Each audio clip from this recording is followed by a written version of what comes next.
So, Katrina, Yeah, what do you think are the ingredients of a successful internship?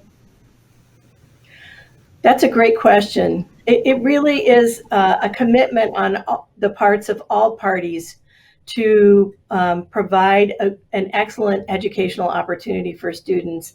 That means there need to be very clear expectations of what's expected of the student and the employer and the faculty member who is overseeing that internship. We have to have meaningful work for students. That means they're not there to make coffee or file papers, but that they're really doing activities that were related to their major and gaining skill and strength with that. And then we really hope that it is an opportunity that leads to a job for that student or a possible job in the future.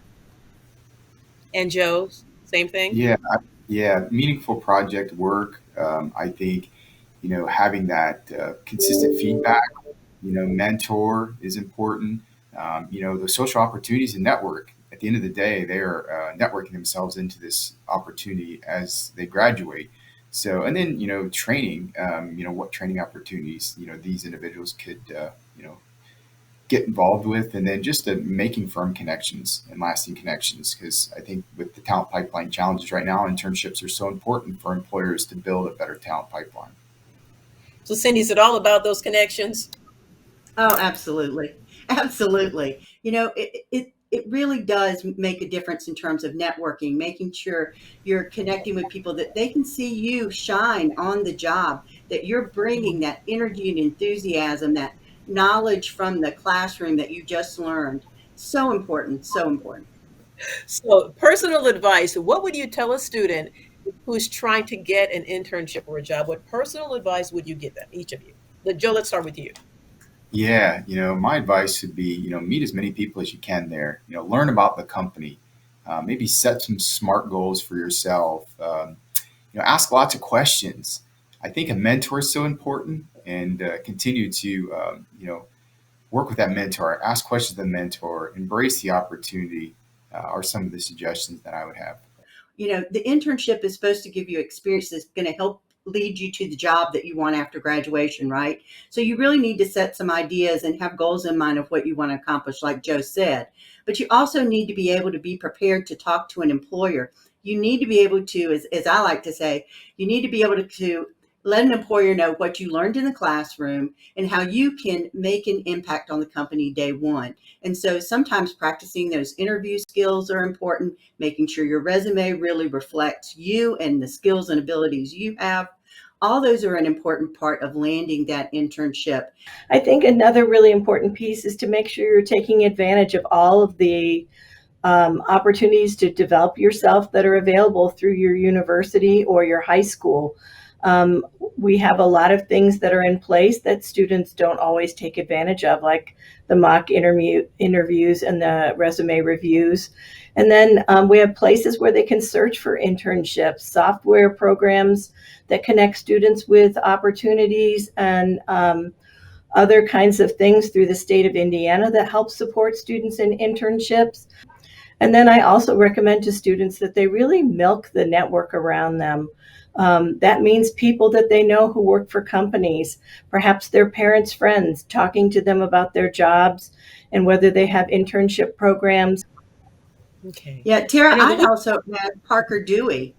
Parker Dewey is a micro internship site that has short 20 to 40 hour opportunities for students to do a virtual paid internship. And these short, experiences can really help build their resume, especially if a student's working and going to school and all those other things. So Parker Dewey is another great resource for students as well. Okay, thank you for that, Cindy. I know that we see a growing list of firms that are publicly saying that they are committed to diversity, equity, inclusion in their hiring practice. Why do you think that now is a really good time for people of color to find a good job? We have seen so much more of an intentional response by communities and employers to both commit themselves to diversity and inclusion, and then um, demonstrate that through their hiring announcements or job descriptions, that's a piece of what they want to offer. I think it's an excellent market right now for students who come from a diverse population. And I think they're going to find that employers are more receptive than ever to the excitement of having someone who brings a different perspective to the workplace. Now, Cindy, Indiana Tech is in the heart of downtown. You all have an incredibly diverse student population. Yes, Tara, we are 41% globally and domestically diverse. And it can't just be on the job posting, it has to be a lived uh, purpose and sense of belonging for people of color to be welcomed into a company. And students are smart, they can tell. They go in. I've had students do internships at a company, be offered a job, and not take the job. And then the company comes back to me and says, why did this student not accept our job? And it's like, because you talk the talk, but you did not walk the walk. That is key to having a diverse workforce. Okay, so perfect segue into my final question. Giving you all a chance to brag about your schools, what is it that you do right? What are you really proud of? We are very intentional. We're a career focused institution.